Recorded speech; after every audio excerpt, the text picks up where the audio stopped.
முன்னாள் நடந்த மாநாடு. அதுல வந்து ஒரு பெருமளவு கூட்டம் கலந்து கொண்டிருந்துச்சு. அது வந்து ஒரு மாற்று சக்தியா வந்து ஒரு மாறுறதுக்கு சந்தர்ப்பம் தமிழ்நாட்டுல இருக்குன்னு தோன்றுது. அந்த அதுல கூடின கூட்டம் வந்து வாக்கா மாறிச்சேன்டா அது ஒரு பாரிய மாற்று சக்தியா வந்து அது மாறும் ஒரு எதிர்பார்ப்பு இருக்குது. அதை வந்து நீங்கள் எப்படி பார்த்தீங்களா இந்த நேற்றைய மாநாடு? இப்ப இந்தியாவை பொறுத்தளவுல தமிழ்நாட்டு மக்களினுடைய அரசியல் அஹ், ஒரு பிரவேசம் என்பது நான் உங்களுக்கு எப்போதும் குறிப்பிட்டது போன்று, இது நான் உங்களுக்கு நீங்கள் என்னை கண்ட காலத்திலிருந்து பொட்டம்மான் அவர்களை ஏளனமாக தமிழ்நாட்டிலிருந்து பேசப்பட்ட அந்த குரலுக்காக உங்களோடு நாங்கள் இணைந்த அந்த தொடர் அந்த நாளிலிருந்தே நான் இந்த இயற்கையினுடைய தத்துவத்தை நான் உங்களுக்கு சொல்லியிருப்பேன். அந்த இயற்கையினுடைய தத்துவம் தான் அது அங்கு ஒரு மாற்றத்தை ஏற்படுத்துகிறது. இதை அந்த மக்கள் தமிழ்நாட்டில் இருக்கின்ற மக்கள் அதை சரியாக பயன்படுத்தி கொள்ள வேண்டும். ஏன்னா நாங்கள் எங்களுக்கு எத்தனையோ விதிமுறைகள் இருந்தும் எத்தனையோ வழிகள் இருந்தும் எத்தனையோ வழிகளை உருவாக்கி தந்தும் உருவாக்கி கொடுத்தும் அதை எடுத்துக்கொண்டு போக முடியாத அளவிற்கு எம்மவர்கள் பகைவரால் பகையாடப்படுகின்றார்கள். அப்ப எடுத்துக்கொண்டு போறவர்களையும் விடமாட்டார்கள், அந்த வேலை திட்டத்தையும் ஒழுங்காக செய்து முடிக்க மாட்டார்கள். இவர்கள் அதை குழப்பிக் கொண்டே இருப்பார்கள். நம்பிக்கை இன்மை என்பதை கொடுத்து கொண்டே இருப்பார்கள். அதான் நாங்கள் தெளிவாக புரிந்து கொள்ள வேண்டும். அப்ப இதே போன்றுதான் தமிழ்நாட்டிலும் விஜய் அவர்கள் வருகின்றார்கள். இந்த மகாநாடு 2வது மகாநாட்டை அவர்கள் நடத்தி இருக்கின்றார்கள் என்றால் அது அவர்களுக்கு மாபெரும் வெற்றியாகவே நாங்கள் பார்க்கின்றோம். இது அவர்களுடைய ரசிகர்களா அல்லது அவரை பார்க்க வேண்டும் என்று வந்தவர்களா அல்லது தமிழ்நாட்டு மக்கள் அவரை ஒரு முறை பார்க்க வேண்டும் என்று நினைத்தவர்களா என்றெல்லாம் நாங்கள் அதுக்குள்ள போய் நிற்க கூடாது. அரசியல் பார்வையில் அவர் சரியான நேரத்தில் தன்னுடைய அந்த காலத்தை அந்த மக்கள் அவரை வாழ வைத்து அவருக்கான பணங்களை கொடுத்து அவர் அந்த செல்வந்தர்களாக வாழ்ந்து கொண்டிருக்கின்ற போது எல்லாத்தையும் ஒதுக்கி வைத்துவிட்டு தன்னுடைய மக்களுக்காக ஒரு சேவையை செய்ய வருகின்றார்கள். அந்த சேவையை இப்படித்தான் நாங்களும் சொல்லுகின்றோம். என்றால் எங்களுடைய மிக செல்வந்தவர்கள் போய் இந்தியாவுக்குள் நின்று நீங்கள் உழைத்துழைத்து அதற்கு நிற்காமல் எங்கள் மக்களை ஒரு வழிக்குப்படுத்தி அவர்களுக்கு ஒரு நல்ல அரசியலை கட்டி எழுப்புவதற்கு நீங்கள் வர வேண்டும் என்கின்ற குரல் எங்களுடைய குரல் தொடர்ச்சியாக இருப்பது அதுதான். ஏனென்றால் இப்ப ஒரு நடவடிக்கையை நாங்கள் மேற்கொள்ள வேண்டும் என்றால் ஒரு செல்வந்தர் தேவை. எமக்கு பின்னால் பண அணி இருக்க வேண்டும். அதை விட ஒரு உண்மையான ஒரு இளையர் கூட்டம் எங்களை சுற்றி இருக்க வேண்டும். அப்ப இதே போன்றுதான் அங்கேயும் என்னென்றால் இந்த மகாநாடு முடிந்த பின் இனி அவர்களுக்குரிய தேர்தல் களங்களிலும் அவர்கள் அந்த நாட்டில் அந்த அவர்களுடைய மாநிலத்தில் அவர்கள் ஒரு முதலமைச்சர் பதவியை பெற்று அந்த மக்களுக்காக அவர்கள் ஒரு நல்ல அரசியலை கட்டி எழுப்புவதற்கு அந்த மக்களுக்கு ஒரு வாய்ப்பு கிடைத்திருக்கிறது. அதைத்தான் நான் பார்க்கின்றேன். அந்த தமிழ்நாட்டு மக்களுக்கு ஒரு வாய்ப்பு கிடைத்திருக்கிறது. அது முக்கியமாக இப்ப எங்களில் இருக்கின்ற பெண்கள் வீதங்களும் அவர்களினுடைய வீதங்களும் பார்த்தீர்கள் என்றால் இப்ப அவர்கள் கோடிக்கணக்கில் இருப்பதால் எமக்கு அது பெரிதாக தெரிகிறது எங்கள் கண்களுக்கு. அப்ப அவர்களுக்கு கல்வி தேவை, அவர்களுடைய வேலை வாய்ப்புகள் தேவை, அவர்களுடைய பாதுகாப்பு தேவை. முதலில் அவர்களுக்கு ஒரு பாதுகாப்பு தேவை. அப்ப அந்த பாதுகாப்பு அது விஜய் வந்தால் அது இருக்கும் என்கின்ற அந்த ஒரு துணைப்பொருள் எனக்கு தொடர்ச்சியாக இருக்கிறது. அவர் பெண்களை அணுகுகின்ற விதமும் அந்த சிறார்கள் பாடசாலையில் கற்று அவர்கள் முதலிடம் பெறுகின்ற போது அவர்களை கௌரவித்து அவர்களுடைய நல்ல இடத்துக்கு கொண்டு போகணும் என்று நினைக்கின்ற விடயங்கள் எல்லாம் இது ஏற்கனவே நாங்கள் தமிழீழத்தில் செய்த விடயங்கள். அப்ப இப்படியான விடயங்களை கையெடுக்கின்ற போது அதிலே தெரியும் அவர்கள் ஒரு நல்ல அரசியலையும் சேவையும் செய்ய விரும்புகிறார்கள் என்பது. அப்ப அதை மக்கள் தான் அதை முடிவெடுக்க வேண்டும். ஆனால் அவர்களுக்கு ஒரு இயற்கை ஒரு நல்ல தலைவரை கொடுத்திருக்கிறது. தமிழ்நாட்டு மக்களுக்கு ஒரு நல்ல தலைவரை கொடுத்திருக்கிறது. அவர்கள் குறிப்பிடுகின்றது போல் அந்த அவர்களுடைய மதுபானங்கள் இதே அவர்கள் குறைத்தாலே போதும் அந்த மக்களை நல்வழிப்படுத்துவதற்கு. அதே போன்றுதான் கல்வி திட்டங்களை அவர்கள் கொண்டு வருவதும் அவர்களுக்குரிய ஒரு பாதுகாப்பினை அந்த அரசினுடைய அந்த நாட்டினுடைய பாதுகாப்பினை அவர்கள் வைத்திருப்பதற்கும் இது ஒரு சிறந்த சந்தர்ப்பமாக நாங்கள் பார்க்கின்றோம். ஆனால் இதுக்குள்ள இருக்கிற உளவியலும் நிறைய விடயங்கள் இருக்கிறது. இவரை பற்றி அரசியல் பேச வேண்டும் தமிழ்நாட்டில் என்றால் நிச்சயமாக 2026 ஒரு பெரும் மாற்றத்தை கொண்டு வருவார்கள். அதனால நான் ஒண்ணு பார்த்தேன்னா விஜய் பணத்துக்காண்டி அரசு எடுக்கிறார் வரையில அவர் நன்றிக்கு நான் எப்ப சொல்லியிருந்தோம் நாங்களே ஒரு கொஞ்ச நாளைக்கு ஒரு 6-7 மாதம் சொல்லியிருந்தோம். அவர் மக்களுக்கு நன்றி கடன் செலுத்துறதுக்காண்டி தான் வர்றாரு. அதை நேற்றைய மாநாட்டுல அதை அவரே சொல்லியிருப்பாரு. மக்களுக்கான நன்றிக்காண்டி தான் நான் களத்துல வர்றாரு. மற்ற ஒன்னமொரு விடயம் என்ன, அதுல வந்து குறிப்பா வந்து எம்ஜிஆர் மற்றும் விஜயானந்த பெயரை வந்து அவர் இழுத்து வந்து கதைச்சிருப்பார். அப்பவே தெரியுது அவருக்கு வந்து ஒரு இது இருக்குது. தான் வந்து இறுதிக்கட்டத்தில் தான் தனக்கு முடிவு வரும்போது வந்து அவர் வந்து தன்னை வந்து தன் மக்கள், அந்த மக்கள் வந்து விஜயகாந்த் எம்ஜிஆர் போல வந்து மனதில் வச்சிருக்கணும்ன்ற ஒரு இது இருக்குது. அந்த விஜயகாந்த் அவர்களுக்கு வந்து மக்கள் அவ்வளவு தூரம் வந்து அவருக்கு அஞ்சலி செலுத்தினார்கள். அவர் இப்போ வந்து அப்படி மனதில் வச்சிருக்கிறார்கள். அதே மாதிரி வந்து எம்ஜிஆர் வந்து இப்போ வந்து இத்தனை வருஷம் ஆனாப்புறம் வந்து எம்ஜிஆர் வந்து மக்கள் மனதில் இப்போ அப்படியே இருக்கிறாரு. என்ன இதுல தரன், நீங்க அந்த பார்வை, அது ஒரு நல்ல முக்கியமான பார்வை நீங்கள் பார்த்தது. என்னென்றால் ஒரு நாட்டினுடைய, இப்ப அவர்களுக்கு தமிழ்நாடு என்பது அது அவர்களுடைய மாநிலம், அவர்களுடைய தலைவர்கள், இந்த தலைவர்கள் அந்த மண்ணுக்காக சேவை செய்தவர்களை இறுதி வரைக்கும் அடுத்த தலைமுறையிடம் கடத்துவதுதான் ஒரு மிக சிறந்த அரசியல். இது எங்களுடைய ஈழத்தந்தையினுடைய அரசியல் வடிவத்தில் அவர் கற்றுக்கொண்ட விடயங்களும் கற்பித்த விடயங்களும் இது என்னவென்றால், எங்களுடைய வரலாற்று தடயங்கள் அத்தனையுமே அடுத்த தலைமுறைக்கு கற்றுக் கொடுக்க வேண்டும். அப்ப அது போன்றுதான் தமிழ்நாட்டிலும் என்னவென்றால், அந்த தமிழ்நாட்டு மண்ணுக்காக அந்த மொழிக்காக ஈகம் செய்தவர்கள், ஒரு பாதையை உருவாக்கியவர்கள், குழந்தைகளை கல்வியால் ஒரு மேம்படுத்த வேண்டும் என்று நினைத்தவர்கள், பெண்களை ஒரு நல்ல நிலையில் கொண்டு வந்து விட வேண்டும், அவர்கள் சமையல் கட்டில் போடக்கூடாது என்று நினைத்த மனிதர்கள், அவர்களுடைய தலைவர்கள் எல்லாம் இருக்கின்ற போது அவர்களை களைந்து எறியாமல் அவர்களை தூக்கி சுமந்து கொண்டு இருக்கின்ற அடுத்த தலைமுறையிடம் கடத்த வேண்டும் என்று நினைப்பதுதான் அது உண்மையான அரசியலாக நாங்கள் பார்க்கின்றோம். இப்ப நீங்கள் உதாரணமா பார்த்தீர்களா, விஜய் அவர்களும் ஈழ அரசியலை கையில் எடுத்துக்கொண்டு, தேசிய தலைவர் அவர்களையும் கையில் எடுத்துக்கொண்டு, எங்களுடைய உழைப்புகளையும் எங்களோட மாவீரர்களையும் திருடி கொண்டு எடுத்து எங்களுடைய ஈழ மக்களை ஏமாற்றினால் அது ஒரு வேதனைக்குரிய விடயம். ஆனால் அவர்கள் தெளிவாக இருக்கிறார்கள்.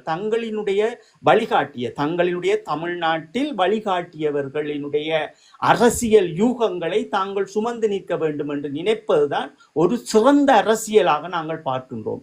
என்றால் அந்த வடிவங்களை நீங்கள் முதலில் பார்க்க வேண்டும். இப்ப அவர்கள் என்ன சொல்லுகின்றார்கள்? இப்ப ஈழத்தமிழர்களை பொறுத்தளவில் ஈழத்தமிழர்களுக்கு எந்த விதிமுறை இருக்கிறதோ அந்த விதிமுறையின் மட்டும்தான் அவர்கள் செல்லுவார்கள். அவர்களுடைய தலைமைத்துவத்தை எடுத்து வைத்து கையாளுவதோ, அல்ல அவர்களுடைய மக்கள் இடம்பெயர்ந்து வாழுகின்ற போதோ அவர்களுக்கு ஒரு நம்பிக்கையை கொடுத்து நான் ஈழத்தை பெற்று தருகின்றேன் என்று போலி பின்பங்களை கட்டி அவர்களை ஏமாற்றி இன்று 2026 இந்த ஈழத்துக்காக தமிழ்நாட்டுக்குள் போய் நின்றவர்கள், அவர்களுடைய உழைப்புகளும் காலங்களும் எல்லாம் வீணடிக்கப்படுகிறது. அப்ப அந்த உளவுத்துறையினுடைய அந்த ரோவினுடைய அஜெண்டாவின் அதிகாரத்தின்படி எமக்கு ஒரு 15 ஆண்டுகள் அவர்கள் கொடுத்திருக்கின்றார்கள். ஈழத்தமிழன் சிதறடிக்க வேண்டும் என்கின்ற ஒரு நோக்கங்களோடு அங்கே முடக்கப்பட்டு நாங்கள் அந்த சிவற்றுக்குள்ளே அப்படியே இருக்கின்றோம். அந்த தேக்க நீரைத்தான் நாங்களும் உடைத்து விட வேண்டும். இப்படி ஒரு எழுச்சியை கொண்டு வந்து எங்களுடைய மக்கள் அடுத்த தலைமுறையாக நிமிந்து நிற்க வேண்டும் என்பதற்காக நாங்கள் தொடர்ச்சியான கருத்தரங்குகளையும் செய்து கொண்டிருக்கின்றோம். இது நல்ல விடயம் தரன். அந்த ஒரு மிக கூர்மையான பார்வைகளோடு இருக்கின்றீர்கள். உங்களை போல இளைய பிள்ளைகள், அதுதான் முக்கியம். ஒரு இனத்தினுடைய அடையாளம் என்று நாங்கள் மீண்டும் சொல்லுவது அதுதான். நாங்கள் உலகத் தமிழர்கள் என்று எங்களை நாங்கள் கொண்டு வந்து அவர்களுக்குள் மறைத்து கொண்டு அவர்கள் எங்களுக்கு போராடி நாட்டை பிடித்து தருவார்கள், எங்களுடைய அடுத்த சந்ததியை அவர்கள் காப்பாற்றுவார்கள் நினைத்தால் அதெல்லாம் ஒரு மொக்கவீனமான அரசியலும் ஒரு சூழ்ச்சியமான அரசியலாகத்தான் அந்த வருகின்ற இளையோர்கள் பார்க்க வேண்டும். அல்லது எங்களுடைய ஊடகவியலாளர்கள், ஊடகம் நடத்தினர்கள் எல்லாம் இதை பற்றி எங்களுடைய மக்களுக்கு தெளிவுபடுத்தி இருக்க வேண்டும். அப்ப அந்த தெளிவுபடுத்தவில்லை. இந்த வழிகள் இருக்கின்றதால் தான் நாங்களும் தொடர்ச்சியாக பேசுகின்றோம். தமிழ்நாட்டு மக்கள் மிக தெளிவாக உங்களுக்கு ஒரு இயற்கை தந்திருக்கின்ற 2026 ஒரு யுகத்தை, ஒரு அரசியல் என்பது ஒரு அடிப்படை பாமன மகனினுடைய வாழ்வியலோடு கலந்தது. அதை சரியாக செய்வதற்கு உங்களுக்கு ஒரு வாய்ப்பு கிடைத்திருக்கிறது. அவர்கள் செய்து கொண்டு போனார்கள் என்றால் அது ஒரு மிக சிறந்த அரசியலாக தமிழ்நாட்டில் இருக்க போகிறது. நாங்களும் தொப்புள் கொடி உறவு என்பதால் அவர்களுக்கு நாங்கள் வாழ்த்துக்களும் சொல்லலாம். அவர்கள் நல்லா இருக்க வேண்டும் என்று எங்கள் மனதார நாங்கள் அந்த ஒவ்வொரு கிராமத்தில் வாழ்கின்ற ஏழைகளினுடைய 3 நேர உணவும் கிடைத்து தொழிலும் கிடைத்து அந்த ஏழைகளினுடைய குழந்தைகளுக்கு நல்ல கல்வியும் கிடைக்கின்ற விடயத்தை நாங்கள் பாராட்ட முடியும். அவர்களுக்கு இது ஒரு சிறந்த வாய்ப்பு. உங்களுக்கு ஈழத்தமிழர்களாகிய நாங்கள் சொல்லுவது என்னவென்றால், இந்த நாங்கள் ஒட்டுமொத்த தமிழர்கள் என்று எங்களை நாங்கள் சுருக்கி விட மாட்டோம். நாங்கள் ஈழத்தில் பிறந்த ஈழத்தமிழர்கள். எங்களுக்கு என்று ஒரு கோப்பு இருக்கிறது, எங்களுக்கு என்று ஒரு யாப் இருக்கிறது, எங்களுக்கு என்று ஒரு தலைமைத்துவம் இருக்கிறது, எங்களுக்கு என்று மடிந்தவர்கள் இருக்கின்ற கனவுகளை போல் உங்களுக்கும் இருக்கின்றார்கள். இதே தமிழ்நாட்டுக்காக தீக்குளித்தவர்களும், இதே தமிழ்நாட்டிலுடைய தமிழ் மொழிக்காக ஹிந்தி மொழியோடு நின்று போராடி தங்களை ஈகம் செய்தவர்களும், உங்களுக்கு ஒரு வழிகாட்டியவர்களும் என்ற அடிப்படையில் ஒரு சிறந்த தலைவரை நீங்கள் தேர்ந்தெடுத்து அது உங்களுடைய அரசியலை நீங்கள் கொண்டு வாருங்கள். ஒரு குடும்ப அரசியல் என்பதெல்லாம் இதெல்லாம் அயோக்கியத்தனங்கள். ஒரு குடும்ப அரசியலை கொண்டு வந்து வைப்பது, இந்த குடும்ப அப்பாவுக்கு பிறகு மகன், மகனுக்கு பிறகு பேரன், பேரனுக்கு பிறகு அடுத்த பேரன் என்று கொண்டு வருவதெல்லாம் இது வந்து ஒரு ஜனநாயகத்தையே உடைத்தெறிகின்ற விடயங்களாக நாங்கள் பார்த்து கொண்டிருக்கிறோம்.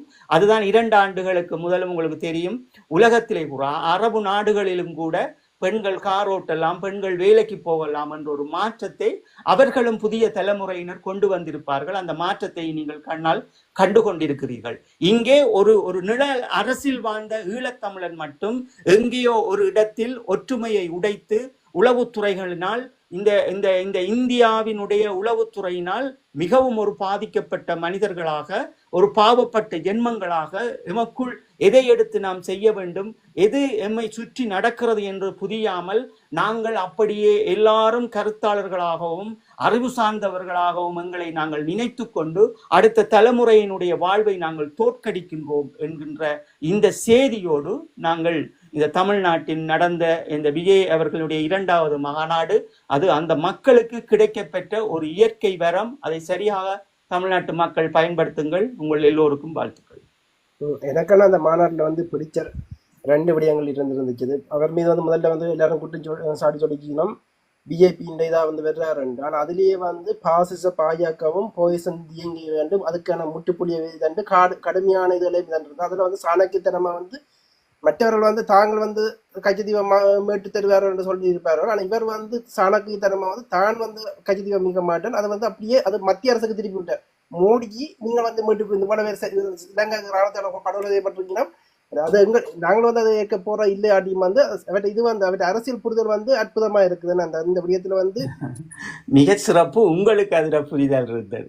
நீங்கள் மிக சிறப்பு. உங்களுக்கு நீங்க ஒவ்வொரு விஷயமா கவனிச்சிருக்கீங்க. ஏனென்றால் அது ஒரு முக்கியமான அரசியலினுடைய பங்கு. இப்ப நீங்கள் கடந்த கால 15 ஆண்டுகளினுடைய அரசியலை பார்த்தீர்கள் என்றால், கச்சத்தீவை நாங்கள் மீட்போம், இங்க தமிழ்நாட்டு அரசியலோடு ஒரு முதலமைச்சர் பதவியோடு கச்சத்தீவை நாங்கள் மீட்போம், வருகின்ற இந்திய நேவிக்கு நாங்கள் குண்டுகளை அடிப்போம், படைகளை கட்டுவோம் என்கின்ற மாயை கருத்துக்களை சொல்லித்தான் எம்மவர்களும் அள்ளி தங்களுடைய உழைப்பை இன்று 2026 தொலைக்கப் போகின்றார்கள், காலத்தையும் நேரத்தையும்.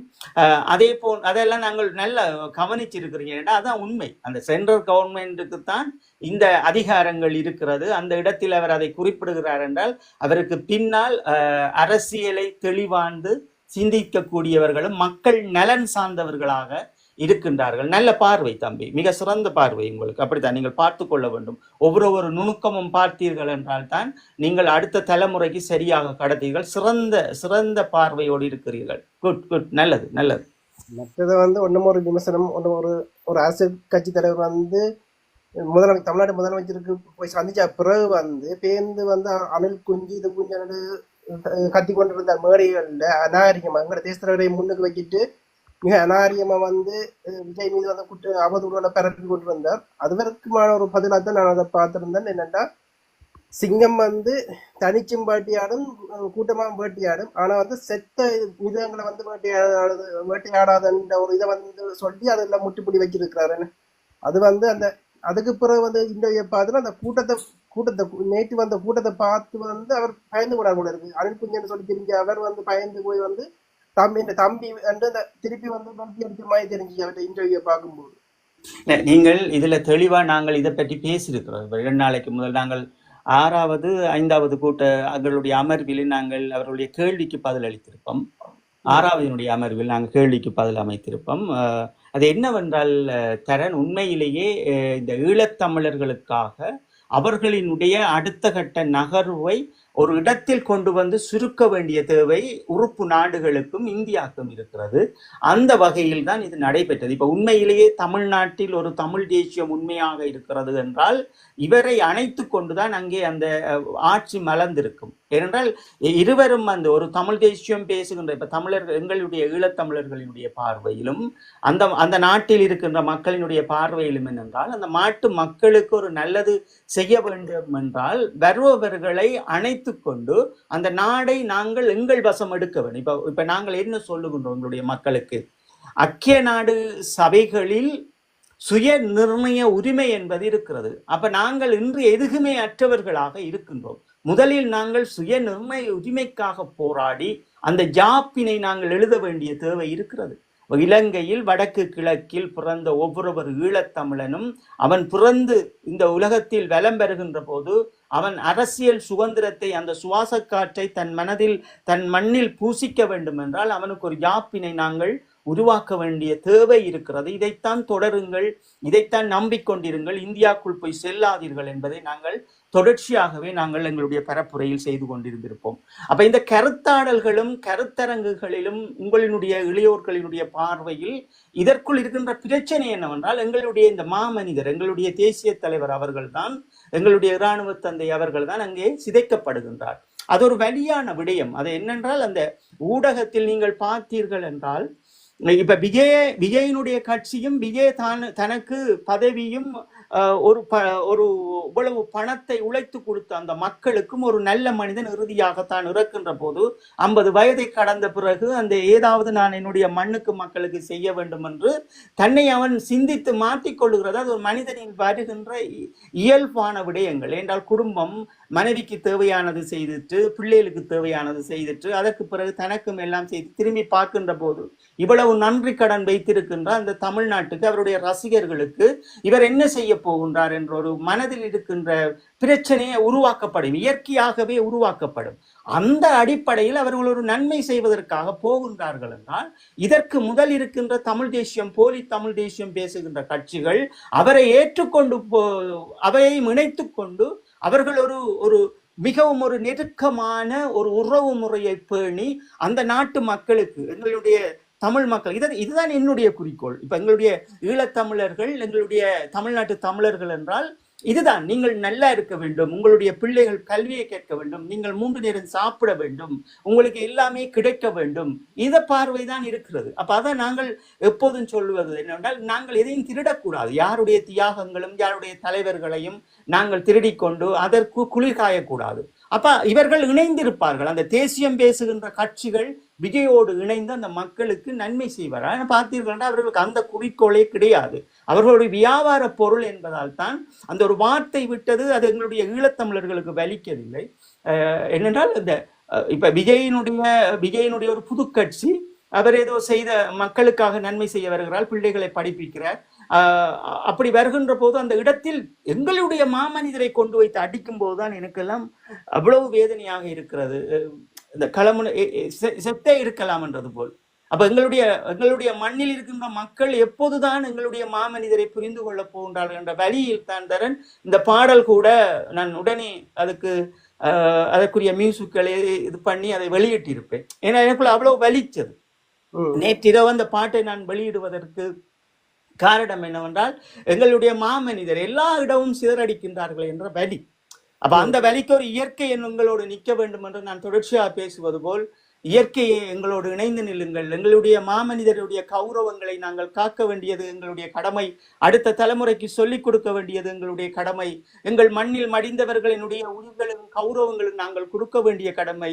அதற்காக இவர்கள் எங்கேயோ ஒரு தேசத்தில் கொண்டு வந்து எங்களுடைய மாமனிதரை சிதைக்கின்றார்களே, இயற்கையை நீயாவது வழிகாட்டு என்று நாங்கள் தொடர்ச்சியாக கூக்குரல் இடுவதும் எங்கள் வாழ்வியலே எங்கள் மண்ணில் எங்கள் பொட்டம்மான் போன்றவர்கள் எதுவுமே அனுபவிக்காதபடி அந்த மண்ணோடே நின்று அந்த மண்ணோடே தன் உயிரை தந்தவர்களுடைய அந்த தியாகங்களை அவர்கள் கொச்சையாக பேசும்போது இந்த ஈழத்தில் பிறந்ததில் ஒரு 3 பேர் நாங்கள் தட்டி கேட்டிருப்போம்.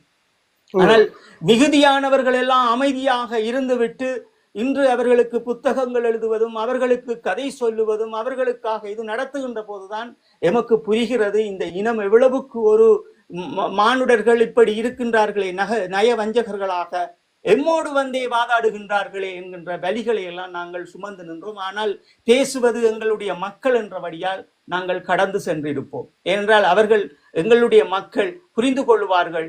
எங்களுடைய பொட்டம்மானை யாரோ ஒருவர் விமர்சிக்கும் போது அந்த இடத்தில் அதை தட்டி கேட்பார்கள், இனியாவது அவர்கள் செய்யட்டும் என்று நாங்கள் சொல்லியிருப்போம். ஆனால் அப்படி ஒரு குரல் இந்தியாவில் இருந்து வருகின்ற போது எங்களுடைய பொட்டம்மான் அவர்களுடைய வலிகளை புரிந்து கொள்ளாமல் மௌனமாக்கப்பட்டார்கள். ஆனால் நாங்கள், எங்களுடைய சகோதரி ஆனந்தி அக்கா அவர்களும் நீங்களும் நானும் ஒரு பெரும் வேலை திட்டத்தை அந்த நாளிலேயே, எம்மை நீங்கள் எதிரியாக நினைத்தாலும் பிரச்சனை இல்லை, எங்களுடைய பொட்டம்மான் அவர்களை கௌரவிக்க வேண்டியது எங்களுடைய கடமை என்று நாங்கள் இறங்கியிருப்போம்.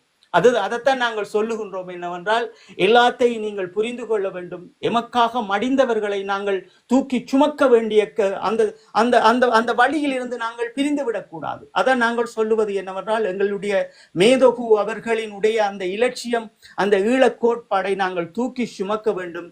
யாருக்காகவும் விட்டுவிடக்கூடாது. எங்கேயெல்லாம் எங்களுடைய மாமனிதரை சிதைக்க நினைக்கிறார்களோ அங்கே நாங்கள் தட்டி கேட்பது அது எங்களுடைய கடமை. நாங்கள் உயிரோடு இருக்கும் வரைக்கும் அதைத்தான் நாங்கள் இளையோர்களுக்கு கற்பிக்க வேண்டும் என்பதாலே தான் நாங்களும் தமிழ்நாட்டில் பலமுறை இதை சொல்லியிருப்போம்.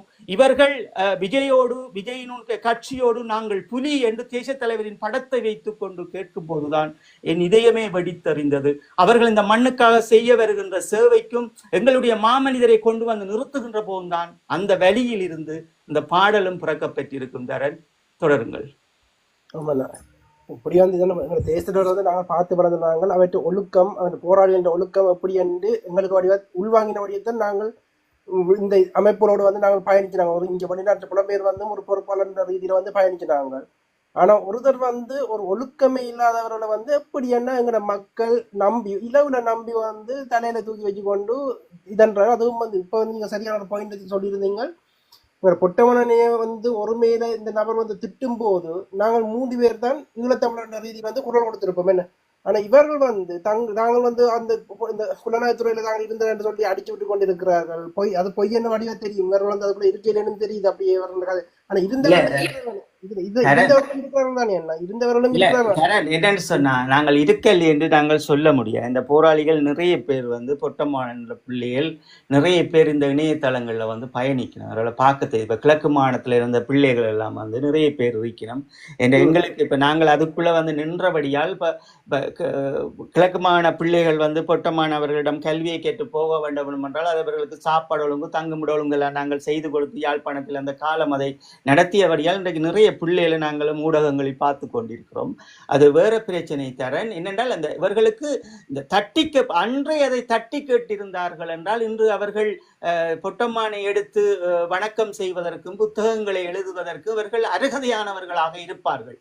அவ்வளவு விமர்சனங்கள். அது ஒரு இதை சார்ந்த அளவிற்கு எங்களுடைய அந்த மாமனிதரை பற்றி பேசும்போது கொதிக்காத ரத்தம் இவர்களுக்கு. கதிர் அவர்கள் மக்கள் புலனாய்வு செய்கின்ற குட்டி அண்ணா அவர்கள் என்று சொல்லுகின்ற போது இவர்களுக்கு வலிக்குது என்றால் அப்ப நாங்கள் புரிந்து கொள்ள வேண்டும். நான் குறிப்பிட்ட விடயம் என்ன, அதுல வந்து அந்த வயதிலேயும் வந்து ஒரு குப்பி அண்ணா மீது வந்து அவதூறு பேசிக்கொண்டல அவர் வந்து இதுல வந்து எங்களுக்கு இதுக்கு ஏறி வந்து கதைச்சிருந்திருப்பார். சரி, அப்ப அப்படித்தான். அப்ப நாங்கள் எங்களுக்கு இது நாங்கள் தேவையில்லை, நாங்கள் அடுத்த தடவை கடந்து போவோம். அதான் எங்களுடைய வழிகளை எல்லோரும் புரிந்து கொண்டார்கள் என்றால் எந்த பிரச்சனையும் அல்ல. எங்களுடைய அடுத்த தலைமுறைக்காகத்தான் நாங்கள் பேசிக்கொண்டிருக்கின்றோம். எங்கள் அடுத்த தலைமுறைக்காகத்தான் நாங்கள் எங்களினுடைய ஒரு பயணம் சரியாக இருக்க வேண்டும். அந்த மாமனிதரினுடைய தியாகங்களை நாங்கள் இறுக்கி பெற்றிக் கொள்ள வேண்டும் என்பதற்காக தொடர்ச்சியாகவும் நாங்கள் கருத்தரங்குகளை செய்கின்றோம். தொடருங்கள். வேற விடயத்துக்குள் செல்வோம். இதுல வந்து அடுத்தது வந்து